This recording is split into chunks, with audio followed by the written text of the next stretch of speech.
Amin. Assalamualaikum warahmatullahi wabarakatuh. Alhamdulillah, wassalatu wassalamu ala Rasulillah wa ala alihi wa ashabihi ajma'in, amma ba'du. Rabbi shrah li sadri wa yassir li amri wahlul 'uqdatam min lisani yafqahu qawli. Bismillahirrahmanirrahim.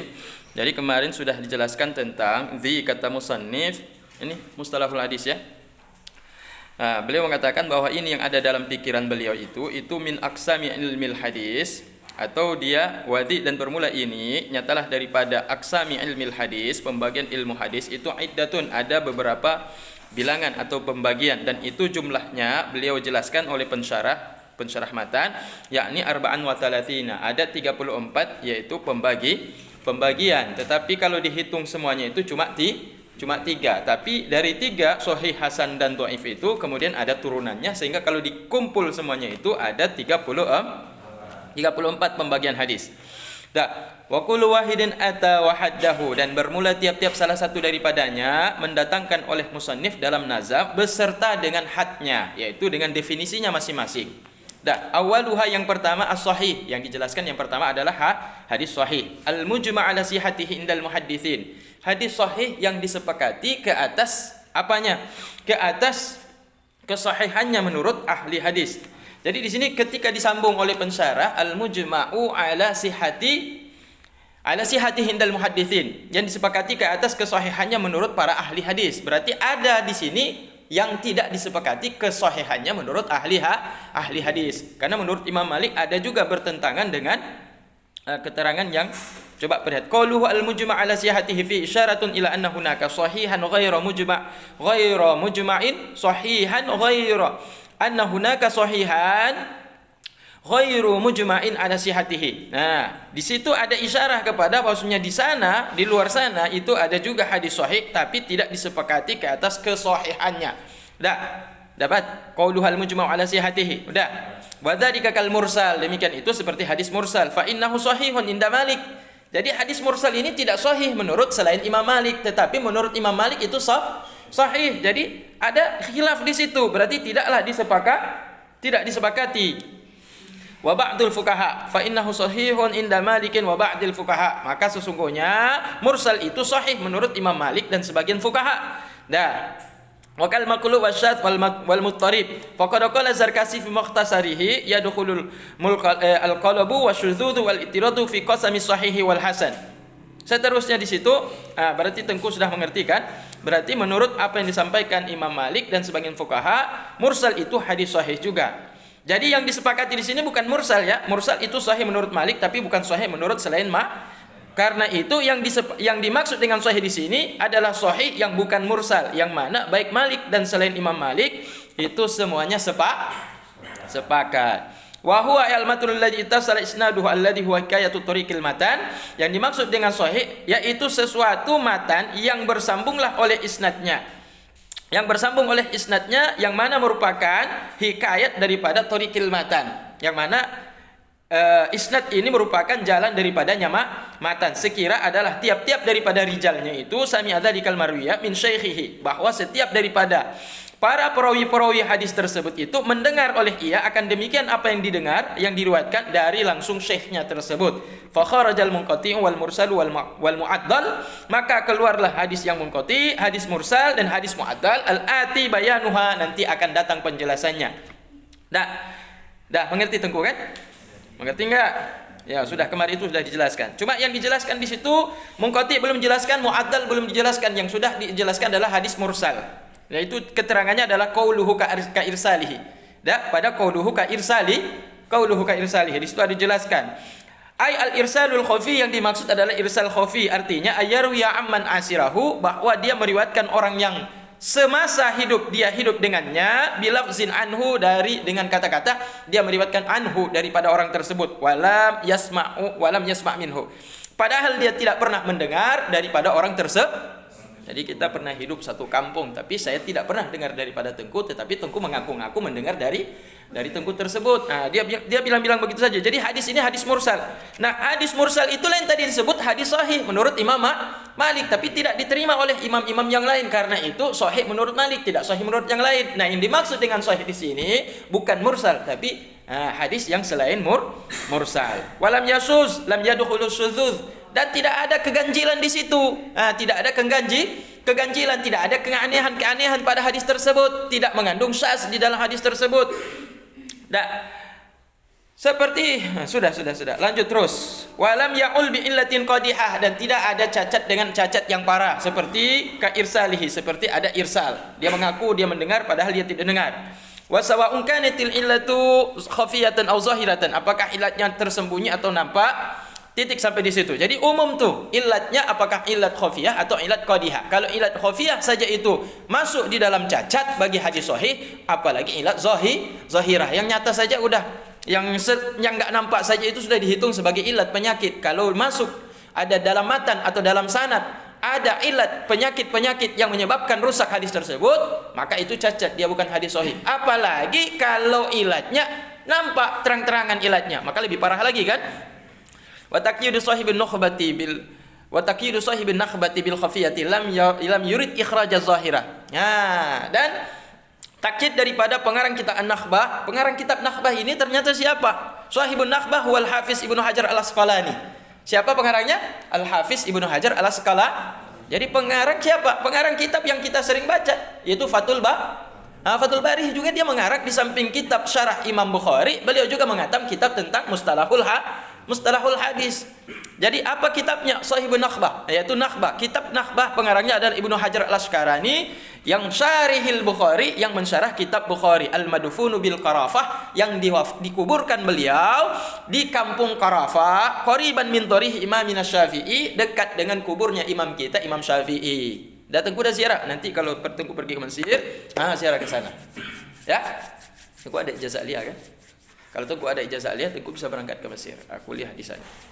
Tapi kalau Tengku nggak ada ijazah aliyah, Tengku cuma datang main-main aja ke sana. Kayak main-main bukan dalam arti kata main-main melancong ke Amerika, ke Jepang, ke Kanada, bukan. Tapi dapat ilmu juga di sana, cuma nggak dapat ijazah gitu. Boleh, kayak Tengku Habibi kemarin kan pergi juga ke Mesir dia kan. Dia beli tiket buat paspor berangkat ke Mesir untuk melancong. Boleh. Tapi cuma ya terbatas waktunya Tengku 30 hari saja. Visa turis namanya. Bukan visa student, bukan visa pelajar, bukan study kita di sana. Boleh Tengku main ke sana untuk ziarah 1 bulan di sana. Dapat ziarah ke Imam Syafi'i, dapat ziarah ke Imam Ibnu Hajar Al-Asqalani, dapat ziarah ke Imam Zakaria Al-Ansari, dapat ziarah ke makam Imam As-Suyuti. Bukan. Siapa namanya? Imam Suyuti. Dan dapat ziarah ke Firaun kan? Ya Tengku kan, mau nggak ziarah sama Firaun? Mau nggak? Ya, fanzur. Ya diperintahkan itu dalam Al-Quran. Mau ziarah ke Firaun diperintahkan kan dalam Al-Quran? Diperintah nggak? Diperintah. Ya, apa ayatnya tuh? Gimana? Fanzuru kaifa kana akibatul mukadzibin. Maksud di situ ada perintah. Jadi kalau kalian mau pergi merantau itu, lihat bagaimana akibat orang-orang pendusta, termasuk jalannya Firaun. Jadi kalau kita ziarah ke musim tsunami itu, ya berarti kita ziarah, cuma bukan kita ngambil berkah. Ya, koncok berkah. Tetapi tak aja kena takalun. Rupanya bajeng ya. Yang bajingan yang memang melawan Firaun, melawan Nabi Musa ke Hurungji. Jadi itu ada pertanyaan Tengku, apa guna piramid yang dibuat sama Firaun? Tahu enggak apa gunanya? Ma manfaatu libina'il Giza, libina'il apa namanya kalau piramid dalam bahasa Arab, lupa saya itu. Pokoknya piramid bahasa Inggris. Apa gunanya dibangun Firaun itu piramid? Piramid yang terkenal tuh di Giza Tengku, bukan Gaza ya. Kalau Gaza di Palestina, kalau Giza tuh di Mesir. Di tengah padang pasir dibangun piramid 3 macam tuh, ada 3. Ada yang ada paling besar, sedang, kecil. Dan banyak piramid kecil. Piramid itu juga ada di Indian. Di Indian tuh di Amerika. Piramid juga ada di Thailand. Kenapa dulu orang suka bangun piramid, dan piramid terbesar itu di Mesir? Kenapa Tengku? Karena mereka membangun kuburan. Piramid itu ternyata kuburan. Jadi kalau kita masuk ke dalam itu Tengku, saya masuk ke dalam, itu pengap dia. Lampunya kecil-kecil, lampu-lampu kuning-kuning begitu kan. Kemudian ada tangga-tangga pakai kayu. Masuk ke dalam lorong-lorong. Setiap masuk ada lapangan besar di dalam. Itu ada ruangan besar begini ini. Itu kubur di dalamnya. Di dalam kubur itu ada mumi. Ada apa namanya itu kerenda itu ada peti-peti mayat. Di dalamnya itu ada mayat Firaun di situ. Jadi Firaun bukan satu. Firaun yang terkenal itulah yang kejar-kejar Nabi Musa itu. Yang tenggelam di lautan itulah yang terkenal, yang kemudian dapat sama peneliti dari Jerman. Kemudian diangkat jenazahnya itu, dibawalah ke Museum Tahrir. Museum Tahrir itu di tengah kota Mesir, di tengah Kairo. Museum Tahrir. Masuk ke dalam, itu banyak kali orang bule foto-foto dengan Firaun. Oh my God, excellent katanya, Masya Allah katanya, Subhanallah, excellent, excellent kan, excellent kan bahasa Inggris kan luar biasa kan, kita Subhanallah. Nah, habis itu smile, foto di situ kan, foto dengan dengan Firaun di situ sambil senyum-senyum. Jadi nggak ambil ibarat, nggak ambil ibrah, nggak ambil pelajaran. Kalau kita datang di situ, kita tunduk, kita berpikir di situ, memang ini betul Al-Quran, betul Al-Quran ini mukjizat, ya kan? Bahwa Allah Taala menyampaikan kabar yang Nabi sendiri belum hidup di waktu hidupnya Firaun, tapi kisahnya itu detail dijelaskan dalam Al-Quran, bagaimana dia melawan Firaun, bagaimana Firaun melawan Nabiullah Musa alaihissalam. Detail sekali jelaskan dalam Al-Quran. Berarti ini kan bukti bahwa Al-Quran ini bukan Nabi yang karang. Bahwa Al-Quranul Karim ini memang turun dari Allah Ta'ala. Bagaimana bisa Nabi cerita ini ribuan tahun yang silam itu sudah. Ini orang ini mati, ini ceritanya kok detail diceritakan oleh Rasulullah. Ya kan? Bahkan dalam Al-Quran dikatakan itu, ini kan penemuan jenazah Fir'aun ini kan di abad modern. Ya, penemuan Fir'aun ini kan di abad modern. Pada masa Nabi Isa belum didapat nih Fir'aun. Sedangkan Fir'aun itu hidup di belakangnya Nabi kan dia zaman dengan Musa.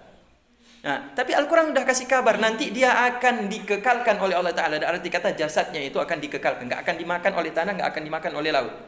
Biasanya kalau orang mati di laut itu bagaimana? Berapa hari kira-kira kembung, kemudian hancur, kemudian rusak, kemudian tinggal tulang? Kira-kira berapa hari Tengku? Coba Tengku mati sendiri, coba loncat ke laut, kemudian coba mati di situ. Ya, mungkin nggak sampai 1 minggu udah bengkak badan kita tuh Tengku kan? Kemudian apa yang datang? Ikan, dimakan kita sedikit-sedikit. Ikan kecil makan sedikit, ikan besar makan besar. Ya, akhirnya tinggal apa kita? Ya, tinggal tulang. Tapi Firaun kok utuh. Kan ajaib tuh.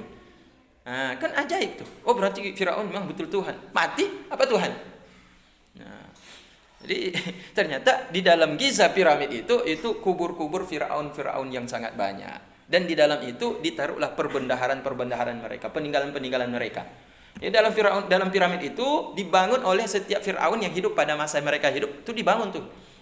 Jadi itu diceritakan piramid itu dibangun oleh 1000 orang Mesir, 1000 orang Mesir yang bangun tuh.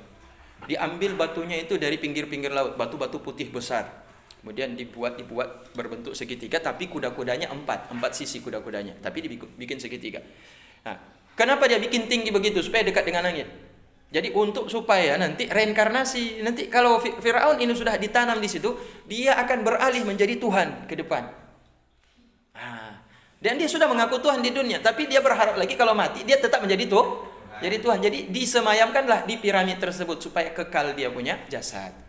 Jadi mayat-mayat mumi itu mereka tidak hancur, mumi itu tidak hancur. Jadi itu. Jadi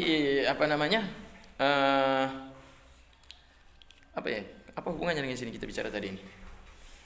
Ya? Kita merantau tadi kan? Merantau sampai akhirnya kita lihatlah Firaun. Jadi ada apa? Firaun yang semasa dengan Nabi Musa dan Nabi yang Yusuf ada juga. Dan Nabi Musa. Apakah Firaun yang sama yang menjadi Musa dengan Firaun yang bermimpi?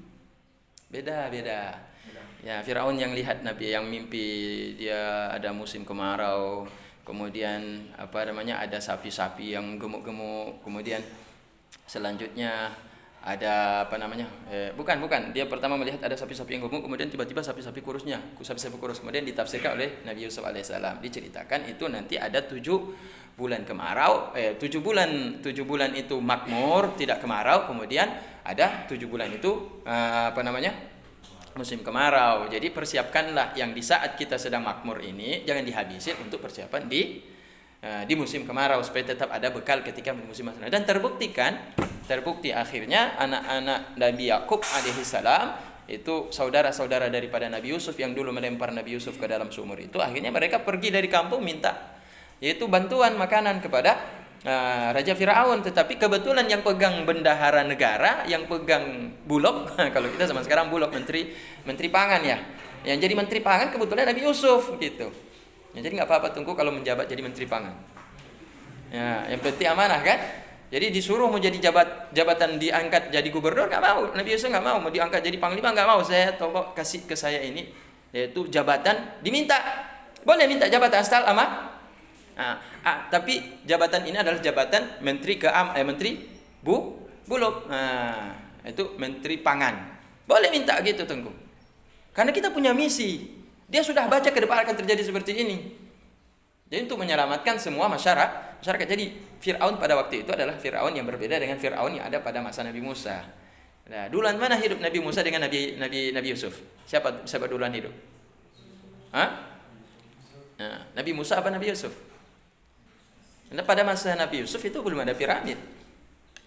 Pada Nabi Yusuf, piramid yang dibangun di Giza itu belum. Itu munculnya pada masa hidup. Sesudah itu muncul Fir'aun selanjutnya. Kalau kita ini kan jabatannya presiden pertama, presiden kedua, presiden. Nah, Fir'aun pertama, Fir'aun kedua, Fir'aun ketiga, Fir'aun seterusnya. Gitu. Jadi dalam piramid itu di situ mayat mumi-mumi yang ada di dalam. Dan tujuan membuatnya itu untuk mengawetkan jenazah mereka. Kalau awet berarti mereka tetap selama-lamanya hidup dan mereka itu menjadi Tuhan. Jadi itu nanti pergi ke sana itu lihat piramid. Atau lihat keledai. Karena kita nggak pernah lihat keledai di sini kan? Ya kan? Nah, ke sana kita lihat keledai. Keledai itu kalau senyum manis sekali dia. Lucu kalau tarik keledai itu, kalau senyum lucu, manis dia. Giginya besar-besar, mulutnya besar. Beda dengan kuda. Kalau kuda kan maco kan. Nah, kalau mirip onta dia, giginya besar-besar. Kemudian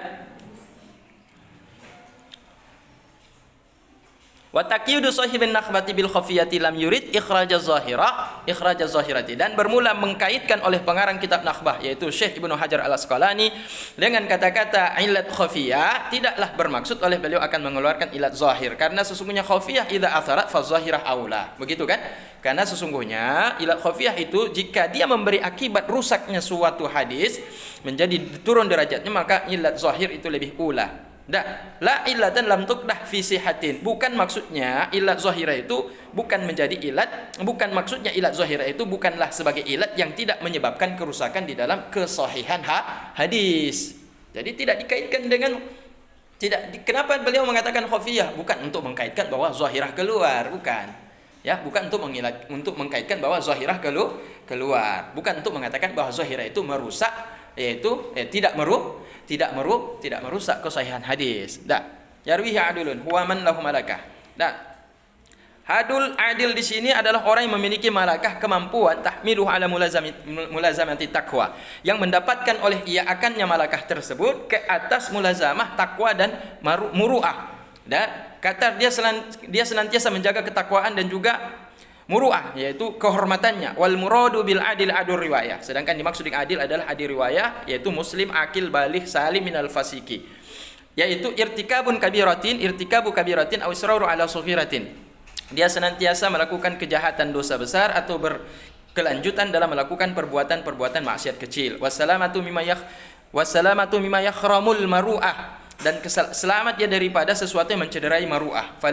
Fala yahtasu bidzakaril hurri, maka tidaklah terkhusus oleh penyebutan makna adil tersebut definisinya dengan laki-laki yang merdeka. Wa kharajal fasik wal majhul ainan aw halan, dan keluarlah orang fasik dan orang yang tidak dikenal baik dirinya ataupun keadaannya.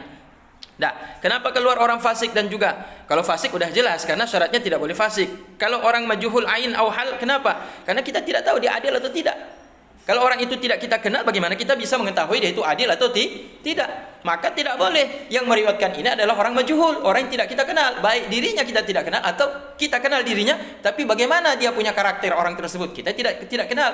Maka itu tidak boleh kita menjadikan sumber untuk meriwayatkan hadis. Itu rijalul hadis di sini. Wal muradu bi taqwa ijtinabul a'mali sayyiati min syirkin aw fiskin aw bid'atin. Faham tuh. Dhabitun yarwihi adulun dhabitun. Jadi itu naat bagi adulun. Meriwayatkan akan hadis tersebut oleh orang yang adil, lagi orang yang dhabit. Dhabit sadaran wa huwa yathbuta ma sami'ahu, bahwa dia bisa menetapkan apa-apa yang telah mendengar oleh ia akan ma bihaitsu yatamakkanu min istihdarihi, sekira dia mampu untuk menghadirkan apa yang ada di dalam hatinya, apa yang dia kuasai, dia mampu dia hadirkan. Mata syaa, kapan dia mau, kapan dia Imam Nawawi, Imam Malik ketika ditanya berapa pertanyaan? Ketika dalam majelis Imam Malik, guru Imam Syafi'i, mengajar di Masjid Nabawi di kota Madinah, ditanya beberapa hukum, beliau tidak jawab padahal puluhan pertanyaan, yang beliau jawab cuma sekitar 3 pertanyaan. Yang lain apa? Tawakuf. Yang lain apa? Tawakuf. Bukan nggak sanggup jawab, tetapi dia wakafkan, hentikan dulu. Jangan salah nanti dijawab nanti. Nah, berarti beliau betul-betul hati-hati di dalam menjawab pertanyaan. Oh, berarti Imam Malik bodoh, berarti nggak sanggup jawab. Mana ada, bukan bodoh namanya, orang teliti. Beda dengan orang jahil. Kalau orang jahil begitu ditanya jawab terus, nggak pikir-pikir dia. Dia nggak pikir konsekuensi pertanyaan, jawaban dia dari pertanyaan tersebut bisa menyesatkan orang. Apalagi beliau imam, ya kan? Beliau ulama yang menjadi rujukan seluruh kota Mekah, kota Madinah, rujukannya kepada Imam Malik. Jadi ketika puluhan pertanyaan ditanya, beliau menjawab cuma 3, bukan berarti beliau tidak mampu. Nah, beliau ini punya malakah. Inilah malakah yang disebut di sini. Beliau punya kemampuan untuk menjelaskan, mengembalikan apa yang dia fahami tersebut kapan dia mau. Nah, kapan dia mau? Artinya apa?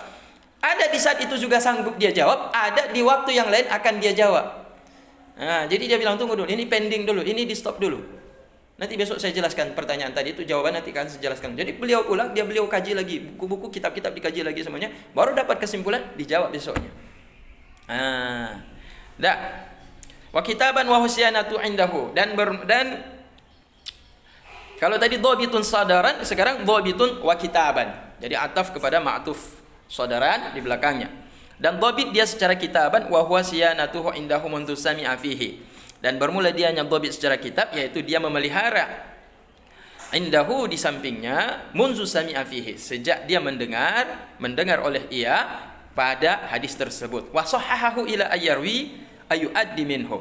Dan tetap dia menjaga kesahihan, tetap mensahihkan, menjaga kesahihan oleh akan hadis itu hingga sampai dia menyampaikan hadis itu kepada orang lain, artinya orang di bawah beliau. Jadi ini dhabit baik secara sadar maupun kitaban. Wa atlakan nazimu fi dhabti taban lil Iraqi, dan telah mengitlakkan oleh Nazim di dalam kata-kata dhabit mengikut bagi Imam Al-Iraqi, walam yuqayyiduhu bitam, dan tidaklah mengkaitkan oleh beliau akan kata-kata dhabit ini dengan tam, kama fa'ala sahibun Nakhbati, sebagaimana telah dilakukan oleh pengarang kitab Nakhbah Ibnu Hajar Al-Asqalani, li'annahu al-muradu, karena yang dimaksud memang itu. Jadi beliau tidak menyebutkan tam karena tam itulah yang dimaksud, jadi tidak perlu disebut, memang itu juga yang beliau maksud. Kama yafhamuhul itlaqul mahsulu 'alal kamil, sebagaimana yang dimaksud difahami oleh kata-kata mutlak itu pasti diitlakkan, dipertanggungkan kepada makna yaitu kamil. Jadi kalau disebut dengan umum, berarti yang dimaksud itu bukan sebagian, tapi yang dimaksud itu adalah keseluruhan. Artinya yang dimaksud ini bukan keseluruhan, yang dimaksud itu adalah yang sempurna. Fayakhrujul hasan lidzatih, maka keluarlah hadis hasan lidzatih. Maka kok ke situ ya? Alal kamil. Fayakhrujul hasan lidzati al-mushtaratu fihi musamma ad-dhabitu faqat.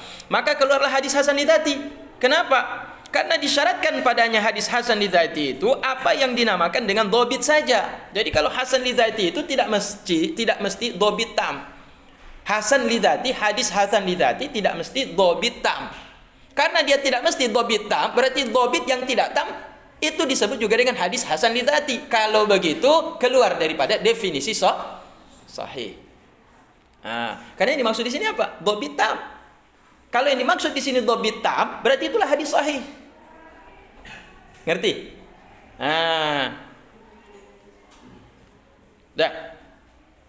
Hakata qarrarahu Syekhul Islam wa ghairihi, demikianlah yang telah diuraikan oleh Syekhul Islam dan selainnya, an mithlihi. Dia riwayatkan daripada yang semisal dengannya. Min awali sanad ila akhirih, sejak dari awal sanad itu, awal perawi-perawinya hingga sampai kepada akhir daripada para perawi, bi ayyantahi ila Nabi sallallahu alaihi wasallam, hingga sampai kepada berakhir kepada Nabi Muhammad sallallahu alaihi wasallam. Artinya perawi-perawi yang dia terima juga dhabit sama seperti dirinya. Dan dhabitnya semuanya dhabit tam. bukan dhabit yang ghairu tam. Saya terima hadis ini dari Tengku Ahmad. Saya terima hadis ini dari Tengku Nasir Wali, Abu Nasir. Abu Nasir terima daripada gurunya. Kan sama, levelnya sama. Meskipun secara ilmu ya murid di bawahnya kan.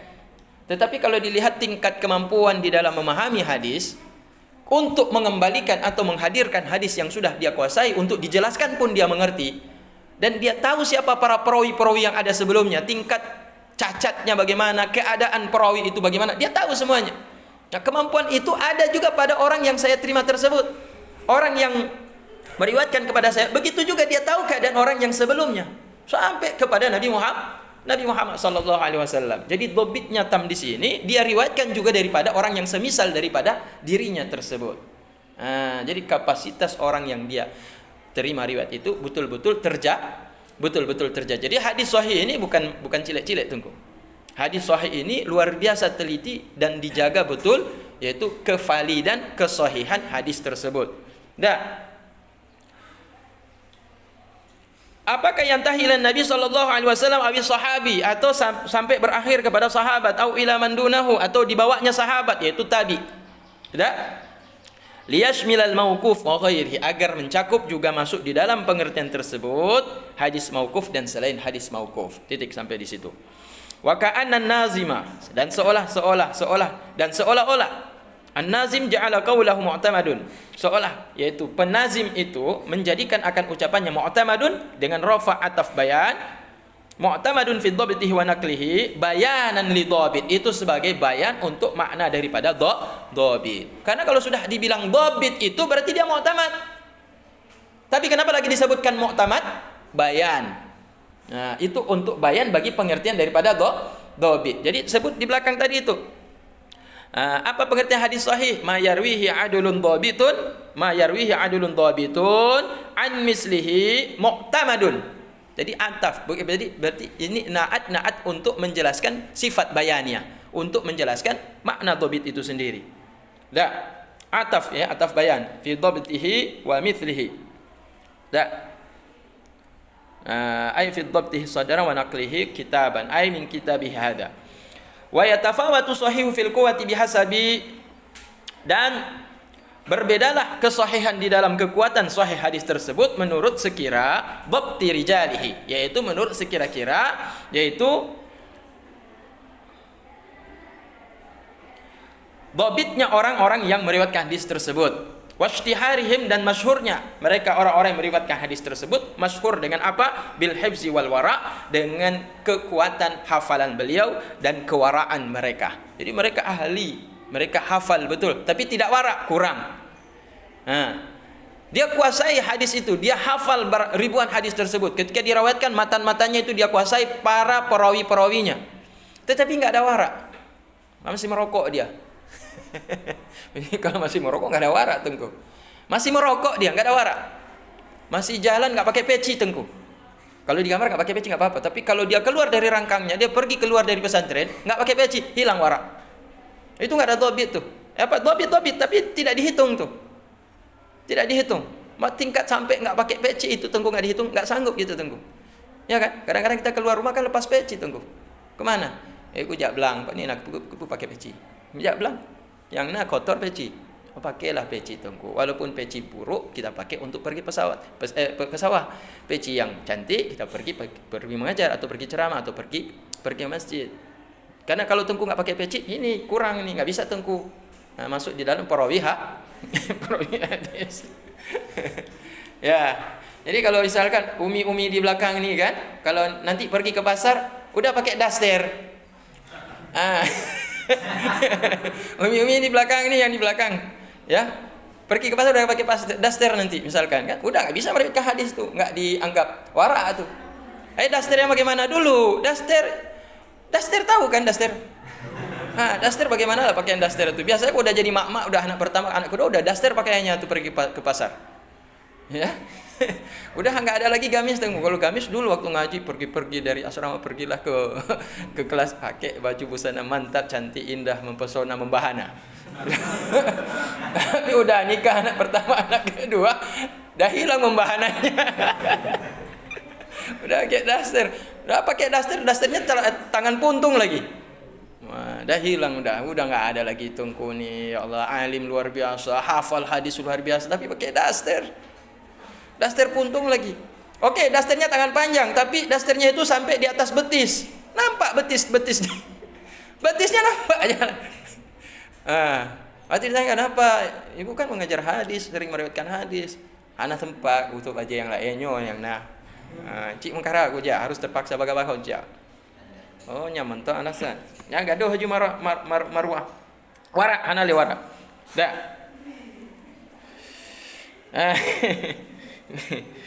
Dah apa lagi ya? Wa tajri mukharrijihi wa taharra mukharrijihi. Jadi disebutkan di situ tafawut sahih dalam kuah menurut sekira-kira dhabti rijalihi, kemampuan penguasaan hadis tersebut dari para perawinya, juga kemasyhuran mereka tentang kuat hafalan mereka dan waraknya mereka, dan diakui para perawi-perawinya. Taharra mukharrijihi. Orang-orang yang meriwayatkan hadis tersebut memang diakui oleh para ahli hadis yang hidup di masa tersebut. Jadi nanti tidak ada ahli hadis mengatakan, oh ji kon panena. Ji hana malem ji. Ji pegahnya hana butuhnya. Hana patih habah ji. Menyona habah-habah menilainya hana diakui berarti ji. Berarti ji kon termasuk orang yang diakui di dalam dunia dalam ilmu hadis. Ada apa lagi? Di depan apa lagi syarat daripada hadis itu sahih? Berbeda-beda tingkat kekuatan hadis tersebut. Wahtiyatihim, melihat kepada ketelitian mereka, kehati-hatian mereka dalam meriwayatkan hadis. Jadi tidak sembrono. Oh ini hadis sahih, padahal hadis hasan. Hadis yang Tengku sampaikan dalam ceramah itu hadis sahih ya? Ya sahih. Padahal hadis hasan. Jadi dia tidak berpikir panjang dulu ketika dia menjawab. Kurang teliti di dalam menyampaikan. Jadi tidak hati-hati, jadi cepat dia kemudian menjawab, atau dia menjawab tapi tidak ada alasan, tidak ada dalil untuk jadi pegangan ketika dia sampaikan. Jadi tidak ada ketelitian. Walihada ittafaqu ala anna as-sahal hadisi. Karena inilah mereka sepakat para ahli hadis ke atas bahwa sesungguhnya yang paling asah daripada semua hadis ma ittafaqa ala ikhrajihil Bukhari wa Muslim. Apa yang telah disepakati di dalam periwayatan yang telah diriwayatkan oleh Imam Bukhari dan Imam Muslim. Jadi hadis yang paling sahih adalah hadis yang diriwayatkan oleh Imam Bukhari dan Muslim sesuai dengan kesepakatan para ahli hadis. Yang kemudian yang kedua, tsumma ma infarada bihil Bukhari. Kemudian apa yang tersendirilah oleh Imam Bukhari meriwayatkannya. Tsumma Muslim, kemudian apa yang tersendirilah oleh Imam Muslim meriwayatkannya. Berarti Bukhari sendiri meriwayatkan, Muslim tidak. Atau yang kedua, yang ketiga, derajat yang ketiga, hadis yang diriwayatkan Muslim tidak diriwayatkan oleh Bukhari. Tsumma makana ala syartihima. Kemudian hadis yang diriwayatkan berdasarkan ke atas syarat daripada mereka berdua. Apa makna ala masyartihima? Disebutkan di dalam. Ada disebutkan di dalam? Ada enggak? Ma ittaharra Thumma ma syaratal Bukhari mana tadi itu? Thumma makana ala syartihima, kemudian ma hadis yang diriwayatkan berdasarkan ke atas syarat mereka berdua, artinya ai rijalihima wa ruwatihima, artinya berdasarkan para perawi-perawi dan para, sama maknanya. Rijal dan ruwat. Berdasarkan perawi-perawi yang dijadikan perawi oleh Imam Bukhari dan Imam Muslim. Meskipun tidak diriwayatkan oleh Imam Bukhari dan Muslim, tapi diriwayatkan oleh imam yang lain, tapi periwayatnya adalah periwayat yang sering dipakai oleh Imam Bukhari dan Imam Muslim. Tsumma syartil Bukhari. Kemudian yang kedua, dia tidak melihat kepada perawi yang diriwayatkan oleh Imam Muslim, tapi mengikuti perawi yang sering meriwayatkan oleh Imam Bukhari. Tidak melihat kepada perawi yang diriwayatkan oleh Imam Muslim. Tsumma syarti Muslim, kemudian syarat daripada Muslim, dia mengikuti kepada perawi-perawinya Imam Muslim, tidak mengikuti kepada perawi-perawinya Imam Bukhari. Tsumma syarti ghairihima, kemudian mengikuti syarat daripada selain pada Bukhari dan Muslim. Jadi ini yang terakhir. Ini yang apakah Daud, apakah Tirmizi, Nasai, ya kan? Ahmad, Tabrani, ya. Jadi selain daripada Imam Bukhari dan Muslim itu kedudukan hadis itu kalau sahih itu hadis sahih yang derajatnya dibawa sekali dibandingkan derajat-derajat yang diriwayatkan yang pertama Bukhari dan Muslim, yang kedua Bukhari saja, yang ketiga Muslim saja, yang keempat ke atas syarat Bukhari dan Muslim, yang kelima ke atas syarat Bukhari saja, yang keenam ke atas syarat Muslim saja, yang ke-8 baru yang terakhir ini ke atas syarat selain daripada Bukhari dan Muslim. Jadi semua hadis sahih tapi ada derajatnya. Tidak semua hadis sahih itu kuat levelnya. Derajatnya yang paling tinggi itulah yang paling pertama sekali tadi disebutkan tadi berdasarkan riwayat yang diriwayatkan oleh Bukhari dan Muslim. Baru Bukhari, baru Muslim, baru berdasarkan syarat mereka berdua. Baru yang terakhir selain daripada Imam Bukhari dan Muslim. Sahih, tapi tingkat kekuatan hadis itu derajatnya yang paling tinggi tadi sudah disebutkan urutan-urutannya. Wa anna sahih Ibnu Khuzaimah, dan bahwa sesungguhnya sahih daripada putra Khuzaimah. Jadi Khuzaimah ini nama laki-laki apa perempuan, Tengku? Hah? Khuzaimah ada tak marbuta situ? Tak ta'nis, tak perempuan kan? Tak marbuta. Ah itu laki-laki, Tengku. Nama ibu saya Khuzaimah. Khuzaimah Parnatawijaya. Khuzaimah. Saya pikir pertama orang Jepang kan? Karena kakek tu jago bahasa Jepang dia, karena dia perang dengan Jepang di Manado, tentara, tapi dia pernah perang dengan Jepang. Jadi mama saya dikasih nama Huzaimah. Ternyata kakek saya salah faham ini. Itu Huzaimah nama sahabat betul, ya kan? Mana nama ulama ya. Tetapi itu laki-laki, bukan perempuan. Cuma karena ada tak marbuto, ya kayak Fatimah, Khadijah, Aisyah, tak semuanya. Jadi Huzaimah perempuan juga akhirnya. Padahal laki-laki. Padahal laki-laki. Asahu min Sahih Ibnu Hibban, bahwa sesungguhnya Sahih Ibnu Khuzaimah lebih sahih dibandingkan Sahih Ibnu Hibban. Jadi kalau ada dua hadis yang diriwayatkan, dua hadis sahih, yang satu diriwayatkan oleh Ibnu Khuzaimah, yang satu diriwayatkan oleh Ibnu Hibban, Tengku mau ambil yang mana? Khuzaimah. Tengku ambil Khuzaimah. Jadi Ibnu Hibban dibawa dia. Wa huwa asahu min Mustadrakil Hakim, dan Ibnu Hibban lebih sahih dibandingkan kitab hadis yang dikarang oleh Hakim dalam kitab Mustadrakul Hakim, Mustadraknya Al-Hakim. Ditafawutihim fil ihtiyat, karena mereka berbeda di dalam ketelitian. Kenapa Khuzaimah lebih tinggi daripada Ibnu Hibban? Kenapa Ibnu Hibban lebih tinggi daripada Hakim? Karena telitinya Khuzaimah lebih teliti daripada Hibban. Hibban lebih teliti daripada Hakim. Sampai ke situ Tengku. Sampai ke situ ditentukan kesahihan hadis, derajat hadis yang menurut siapa perawi-perawinya, siapa yang meriwayatkan hadis tersebut. Kemudian kita udah tahu dari atas sampai ke bawah siapa derajat hadis-hadis yang paling tinggi dan paling rendah.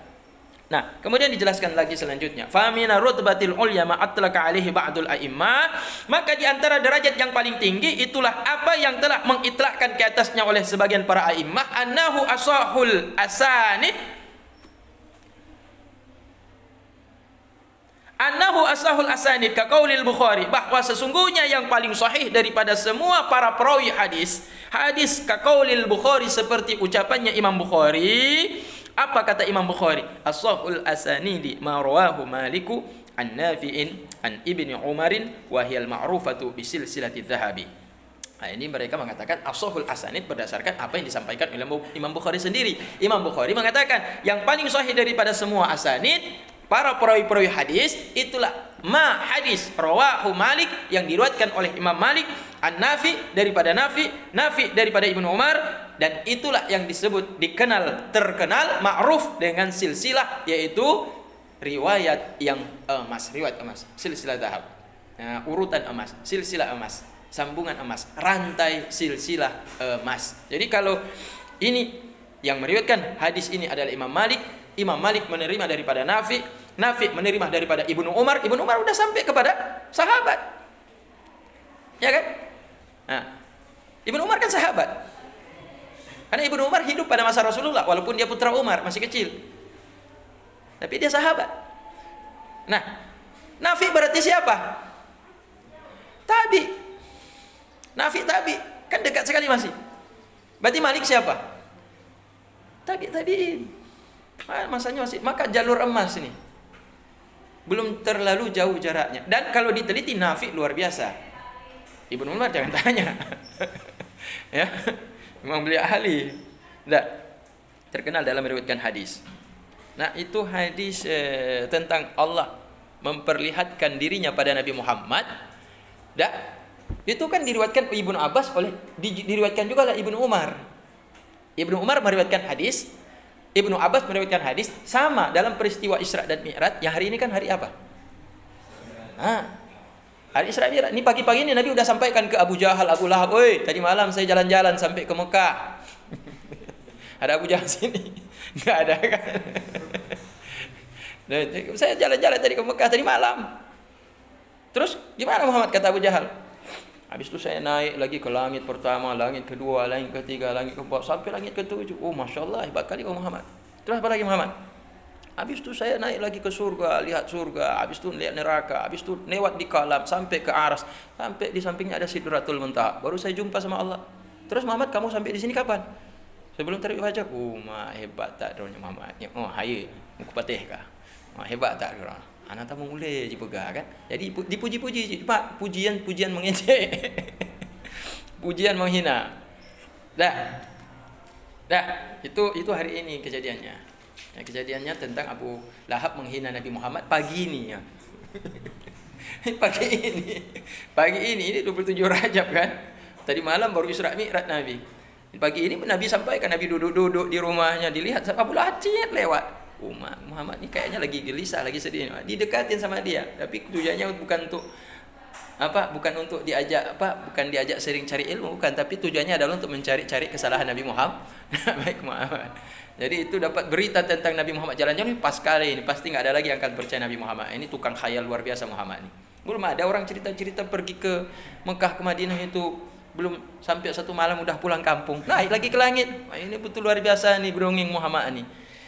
Pas ketatnya tak pegah bagurung rame, pasti hani patele Muhammad, habis Muhammad, the end. Game over dakwah Nabi Muhammad, nggak ada lagi. Capek saya cari cara untuk kasih jatuh dia, sekarang dapat. Ternyata betul banyak yang murtad. Ya kan, banyak yang murtad kan. Sahabat yang muslim akhirnya berubah menjadi kafir, yang kuat tetap bertahan. Gitu. Akhirnya tetap disampaikan Rasulullah tentang peristiwa Isra dan Mi'raj tersebut. Dah. Lanjut, wajazamu bi anna Syafi'an Malik, dengan bahwa sesungguhnya kalau ada yang meriwayatkan Imam Syafi'i daripada Imam Malik, wa Ahmad daripada Syafi'i, li ittifaqi ashabil hadis ala anna ajal liman. Mereka sepakat bahwa sesungguhnya Imam Syafi'i juga meriwayatkan daripada Malik dan Ahmad juga daripada Syafi'i, karena sepakatnya para ashabil hadis ala anna ajalla man rawiya an Malik asy-Syafi'i, bahwa sesungguhnya yang paling mulia dalam meriwayatkan hadis daripada Imam Syafi'i daripada Imam Malik adalah muridnya yang paling alim, ialah Imam Syafi'i. Jadi mereka sepakat juga hadis yang paling kuat silsilahnya. Kalau tadi melihat kepada Malik dari Nafi daripada Ibnu Umar. Kalau melihat siapa yang meriwayatkan hadis daripada Malik, Syafi'i. Mereka kompak mengatakan Imam Syafi'i. Imam Syafi'i itu yang paling ajal, yang paling mulia, yang paling hebat, yang paling dapat dipegang hadis yang disampaikan daripada gurunya Imam Malik. Imam Malik kan muridnya bukan cuma Imam Syafi'i. Kan ribuan muridnya Imam Malik. Tapi dari ribuan itu satu yang paling menonjol, itulah Imam Syafi'i. Karena Imam Syafi'i masih kecil datang mengaji sama Imam Malik. Begitu mau berguru sama Imam Malik, apa yang dibaca dalam Muwatta disambung lagi sama Imam Syafi'i. Terkejut Imam Malik. Miknya kan dihafal Muwatta kerangan. Terkejut. Bukan cuma dihafal, difahami juga, mengerti beliau apa maksud yang ada dalam kitab Muwatta tersebut. Jadi akhirnya udahlah kamu mengajar Imam Syafi'i. Jadi udah bebas Imam Malik. Kalau dia ada sibuk-sibuk, tolong nih kan, tolong dia sembuh di masjid Nabawi. Berarti kan sudah ada, udah mulai dari situ sudah ada isyarat ini bakal jadi mufti, bakal jadi mujtahid, bakal jadi imam mujtahid. Akhirnya Imam Malik udah lama mengajar di tempat majelis pengajiannya Imam Malik. Akhirnya Imam Malik mengatakan Imam Syafi'i, udah kamu buat sendiri fatwa sendiri, ijtihad sendiri, jangan tunduk kepada fatwa saya. Itu kalau Tengku berarti sudah diangkat di sini jadi guru, berarti Tengku sudah jadi mujtahid. Mujtahid apa Tengku? Mutlakah, muqayyad, atau mujtahid apa? Mujtahid fatwa. Nah, itulah level dulu dengan sekarang kan beda Tengku ya. Kalau dulu kan luar biasa ya. Kalau kita ini dah sibuk dengan HP lah segala macam lah. Enggak bisa, penguasaan kita enggak sama seperti ulama-ulama dulu. Kemudian Wa anhu Ahmad, dan daripada Imam Syafi'i yang meriwayatkan juga Imam Ahmad, walam yaqa min dzalika fi musnad Ahmad ala si'atihi illa hadis wahid. Dan tidaklah pernah ada daripada demikian di dalam musnadnya Ahmad ke atas si'ahnya. Si'ahnya ini apa maksudnya ini? Tunggu dulu, lihat dulu. Kenapa saya mentok di sini? Si'atihi. Ada sebut di situ si'atihi. Tadi mengerti, kok ini hilang ini.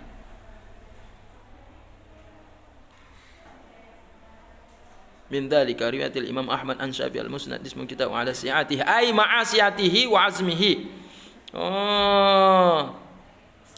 Nah, tidaklah pernah yaqa walam yaqa, dan tidak pernah ada daripada demikian riwayat Imam Ahmad daripada Syafi'i daripada Malik dan seterusnya di dalam kitab karangan hadis karya Imam Malik yang namanya Musnad Ahmad ala si'atihi, ke atas keluasan ilmunya Imam Ahmad, illa hadisun wahid, yang didapat di dalam Musnad Ahmad itu hanya satu hadis.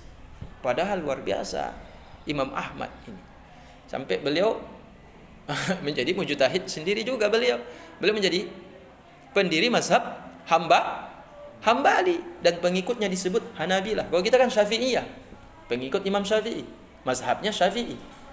Kalau Hambali itu pendirinya, pengikutnya namanya Hanabilah, mazhabnya namanya mazhab Hambali. Beliau ulama besar, bahkan dijuluki beliau adalah ahli hadis. Nah, disebut dengan ahli hadis. Jadi pedoman yang paling utama dalam mazhab Imam Ahmad bin Hanbal itu yang paling sesudah Al-Quran hadis. Sama semuanya seperti itu ya. Tetapi hadis itu rujukan juga yang paling utama dalam mazhabnya Imam Ahmad bin Hanbal. Tetapi di samping keluasannya, kehebatannya dalam memahami ilmu hadis, yang didapat dalam Musnad Ahmad yang riwayat daripada Syafi'i satu doang. Artinya apa? Jangan nanti dilecehkan. Katanya silsilah zahab, tapi kalau dalam Musnad Ahmad cuma satu. Mana ada hebat? Nah, maka dikatakan ala si'atihi. Dah. Ke atas kehebatan keluasan ilmu yang didapat cuma dalam Musnad Ahmad itu hadis wahid saja. Dari ribuan hadis hanya satu saja. Qala Imam Ahmad. Apa mana hadisnya tersebut? Berkata Imam Ahmad, haddatsana Syafi'i, telah meriwayatkan akan kami oleh Imam Syafi'i. Qala haddatsana Malik, berkata Imam Syafi'i, telah meriwayatkan kepada kami oleh Imam Malik. Haddatsana Malik menceritakan daripada Nafi daripada Ibnu Ibnu Umar daripada Rasulullah, anna Rasulullah sallallahu alaihi wasallam qala la yabi ba'dukum ala bai'i ba'din. La yabi ba'dukum ala bai'i ba'din, jangan pernah menjual sebagian kalian ke atas penjualan sebagian orang yang lain. Hadis ini hadis sahih yang silsilahnya ini paling mantap, paling maknyus. Kalau makanan paling enak. Jadi ini silsilah zahab yang ada hanya satu di dalam Musnad Imam Ahmad. Karena perawinya siapa? Ahmad. Dari mana? Syafi'i. Dari mana? Dari Malik. Dari mana? Dari Tadi Nafi. Nafi dari mana? Ibnu Umar dari mana? Wah, itu nggak ada yang ragu tuh. 100% valid. Tapi cuma satu. Nanti di saat ilmu beliau sangat luas, tapi yang riwayat seperti ini jarang sekali, Tengku. Jadi hadis itu terangkat tinggi derajat sahih. Jadi hadis ini bagaimana derajatnya? Sahih bin sahih dah. Udah neneknya sahih udah. Enggak ada hadis yang lebih sahih dari ini, sudah paling sahih dah hadis ini. Dah. Karena silsilahnya luar biasa. Jangan pernah menjual sebagian kalian ke atas sebagian yang lain. Kalau kamu sudah jual, kamu kalau lihat ada orang membeli barang kepada seseorang, jangan karena kamu suka barang itu kemudian kamu tikung dari belakang, kamu datang kepada si penjual, kemudian kamu tawar dengan harga lebih tinggi. Haram hukumnya. Itu kan larangan, itu menunjukkan kepada hirmah. Al aslu fin nahyi hirmatun. Kaidah usul fikih kan gitu. Al aslu fil nahyi al hirmatu. Misalkan kita di Banda Aceh, kita pingin perumahan, kita pingin beli perumahan di satu kompleks perumahan. Udah, memang banyak perumahan yang dibuat sama pembangun atau pengembang perumahan real estate tersebut. Tapi kita ingin dapat rumah yang dekat dengan jalan. Sedangkan yang tersisa di tengah-tengah dengan di ujung. Dah. Jadi karena kita pingin yang di dekat dengan jalan, kita datanglah dengan penjualnya. Tanya, kan harga biasa satu rumah ini kan 200 juta Pak. Saya ambil 250 juta Pak. Biasanya 50 juta. Tapi kasih yang di penjual yang udah dibeli oleh si fulan tadi itu. Hanya dibatalkan sama penjual, nggak jadi jual ke kamu. Udah. Jadi dia beli haram nih, dengan jalan haram. Nah, jadi tidak boleh tikung dari belakang. Karena sudah dijual, bagaimana kita mau kita mau batalkan hal tersebut selama belum masuk dalam khiyar majelis, belum masih ada dalam khiyar sudah selesai khiyar majelis, sudah selesai khiyar syarat, sudah selesai. Kemudian dia tikung dari belakang. Nah, itu tidak boleh kecuali masih dalam khiyar majelis. Ya khiyar apa? Ya khiyar majelis itu. Nah, masih boleh nego di situ. Dia datang nego juga, itu masih boleh. Kan begitu kan? Kan belum deal, belum serah terima uang, belum ijab qabul. Kalau belum ijab qabul, belum serah terima uang, masih boleh kita datang untuk menawar.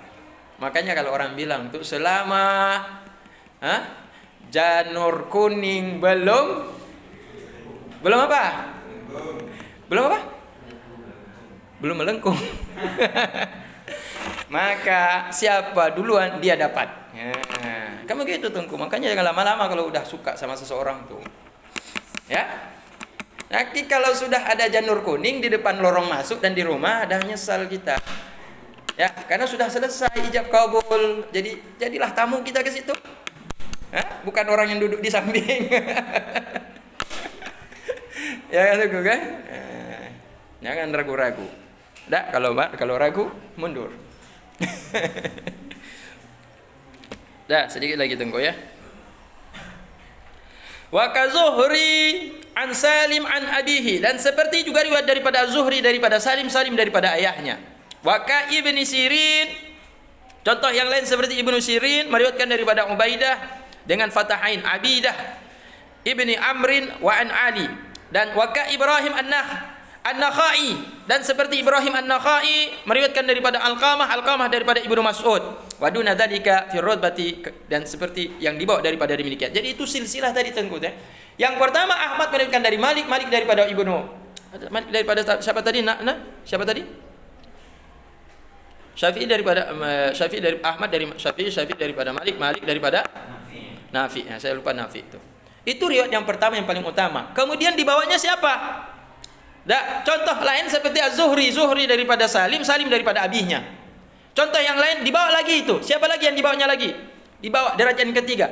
Ibnu Sirin daripada Abidah daripada Ibnu Amrin daripada Ali. Dibawanya lagi riwayat yang diriwayatkan daripada Ibrahim An-Nakhai daripada Alqamah daripada Ibnu Mas'ud, dan duna dzalika fi ratbati, dan yang dibawa lagi dari dibawa demikian itu di dalam martabat. Seperti contohnya lagi yang dibawanya lagi seperti Buraid dibaca dengan dhammah muwahhadah, ba dibaca dhammah, dan dengan ra yang musakhiran dibaca tasghir seperti Ibnu Ubaidillah bin Abi Burdah an abihi an jaddihi an abihi Abi Musa al-Asy'ari. Jadi itu riwayat dibawa derajat daripada riwayat yang ada sebelumnya. Wa Muhammad Ibnu Salmah daripada Thabit daripada Anas, dan dunahuma, dan daripada selain daripada mereka berdua fi rutbati di dalam derajat martabat tingkatan kesahihan hadis menurut kepada silsilah ini yang dibawa lagi nih. Dan contoh yang lain seperti Suhail daripada Abi Saleh daripada abinya daripada Abi Hurairah, dan contoh yang lain dibawa lagi Al-Mula daripada Abdurrahman daripada ayahnya daripada Abi Hurairah. Fa innal jami'a syamluhum ismul adalah wad-dhabti, maka semua para perawi tersebut yang sudah disebutkan contohnya menurut derajat masing-masing tersebut, itu semuanya syamluhum, mereka mencakup oleh mereka akan ismal adalati wad-dhabti. Mereka menguasai nama, masuk mereka di dalam kategori orang yang punya kriteria apa? Adalah dan dhabti. Mereka adil dan mereka dhabit. Mereka menguasai hadis baik dengan hafalan maupun dengan tulisan, dan jaga kuat hafalannya, dan mereka menjaga wibawa mereka atau muruah mereka. Ila anna fil martabatil ula min sifatil murajihah, akan tetapi bahwa sesungguhnya pada martabat yang pertama daripada sifat-sifat murajihah yang mengkuatkan tentang kedudukan para perawi tersebut, ma yaqtadi taqdima riwayatahum. Ada hal yang menyebabkan menghendaki untuk mendahulukan riwayat mereka daripada riwayat yang lain. Karena apa? Karena martabat sifat mereka itu menguatkan apa yang mereka riwayatkan dibandingkan yang diriwayatkan oleh orang lain. Dan alallati taliha, ke atas apa yang diriwayatkan oleh orang-orang selanjutnya yang sudah disebutkan di atas. Itulah urutannya tuh tadi di bawah. Sudah disebutkan tadi itu kakak. Seperti perawi ini dari kemudian seperti ini dari seperti ini dari. Itu sudah disebutkan, silsilah itu sudah turun seperti itu tuh. Berarti tunggu tinggal lihat nanti kalau ada hadis diriwayatkan oleh, contoh tadi di atas tuh, Ibnu Sirin daripada Ubaid daripada Ibnu Umar daripada Ali, dibandingkan Ibrahim An-Nakhai daripada Alqamah. Dua-dua sama-sama meriwayatkan hadis. Mana yang kita ambil? Di atas lebih kuat. Karena sifat riwayatnya itu lebih kuat dibandingkan dengan yang tadi contohnya itu. Ibnu Sirin lebih kuat daripada Ibrahim An-Nakhai. Kenapa? Karena penguasaan sifat. Karena penguasaan hadis itu. Sifat dhabitnya, adalahnya lebih murajihah daripada yang tadi disebutkan tadi. Ibnu Sirin lebih kuat daripada siapa? Ibrahim. Jadi itu menghendaki untuk mendahulukan Ibnu Sirin daripada Ibrahim. Wa fil lati taliha min quwwati dhabti ma yaqtati taqdimah ala taliyah, dan apa yang ada pada selanjutnya nyatalah daripada kekuatan dhabitnya itu ma yang menghendaki oleh kuah dhabitnya tersebut menghendaki oleh dianya ma akan taqdimah mendahulukannya allati taliha ala taliyah, sesuatu yang sesudahnya didahulukan di atas sesuatu yang di belakangnya lagi. Yang di belakangnya tadi, di belakang itulah yang di belakangnya itu, misalkan kita bilang ini di belakangnya, ini di depan nih, di belakangnya ini didahulukan daripada yang di belakang ini didahulukan daripada yang di belakang, di belakang ini didahulukan daripada yang di belakangnya lagi. Sampai di situ. Wa inna ma qaddama makana ala syarti syaikhaini li ittifaqil ulama ala talaqi kitabihima. Dan hanya saja pertanyaannya muncul istinaf bayaniyah. Kenapa didahulukan yang didukung oleh Imam Bukhari dan Muslim? Kenapa? Dan hanya saja mendahulukan oleh pengarang apa yang ada bermula dia nyama ala syarti syaikhaini. Hadis yang diriwayatkan berdasarkan riwayat daripada dua syekh Imam Bukhari dan Muslim, li ittifaqil ulama ala talaqi kitabihima. Karena sepakat semua ulama hadis, enggak ada yang tidak meragukan tentang diterima kitab Bukhari dan kitab Muslim. Bil qabul, dengan apa? Disepakati dengan qabul. Jadi keduanya itu makbul. Waqtilafu ba'dihim fi ayyihima arjah. Tapi yang jadi masalah, siapa paling rajih di antara Imam Bukhari dan Imam Muslim? Jadi tidak sepakat siapa yang paling rajih. Berarti selama ini kita mengatakan Bukhari pasti lebih hebat daripada Muslim. Ternyata tidak semuanya mendukung pendapat tersebut. Buktinya di sini ikhtilaf. Ya, cuma kalau kedua-duanya bagaimana? Dua-dua hadis sahih dan Bukhari, tidak ada satupun ulama yang berbeda pendapat. Semua mengatakan keduanya diterima. Cuma kalau ditanya siapa yang paling rajih, yang kita tahu kan Imam Bukhari, tapi tidak semuanya mendukung. Maka dikatakan di sini waqtilafu ba'dihim fi ayyihima arjah. Dan terjadi perselisihan di antara sebagian mereka para ahli hadis di dalam menentukan siapa di antara mereka berdua Bukhari dan Muslim yang paling rajih. Wa qad sarahal jumhur. Maka kita pegang kepada pendapat mayoritas. Maka sungguh telah menjelaskan secara nyata oleh para ulama secara umum, masyhur dengan mengatakan takdimi sahihil Bukhari fi sihhati, mendahulukan sahih Bukhari di dalam kesahihan dibandingkan yaitu sahih Imam Muslim. Lianna sifat allati taduru 'alaiha, karena sunnya sifat-sifat yang menguatkan Imam Bukhari, allati taduru 'alaiha, yang beredar di atasnya Imam Bukhari, allati taduru 'alaiha sihhatu, yang beredar di atas Imam Bukhari oleh kesahihannya fi kitabil Bukhari, dalam karya Imam Bukhari, atammu minha, lebih sempurna dibandingkan sifat-sifat yang beredar kerajahannya di dalam karangan Imam Muslim. Wa asyaddu aqwa, wa asyaddu lebih kuat dan lebih asyad. Lebih asyad ini lebih keras. Syaddu lebih keras artinya lebih teliti, lebih teliti, lebih detail, lebih hati-hati. Dah. Wa amma rajahanuhu min haitsul ittisal, wallahu a'lam bishawab. Panjang sekali itu, enggak habis-habis ini tunggu. Dah. Anak-anak yang lain sudah pada mengaji. Berapa hari lagi kita libur tunggu? Kita awal tunggu di belakang. Ya, berapa hari saya tanya lah, liburnya kita berapa hari lagi? Kan sudah mau habis nih. Udah 27 Rajab, 29, 30. 27, 28 lewat satu hari. 28, 29, 30 udah habis Rajab. Habis itu Sya'ban kan kita potong 10 di akhir. Sya'ban 10 hari kan udah masuk Sulu. Berarti tinggal berapa?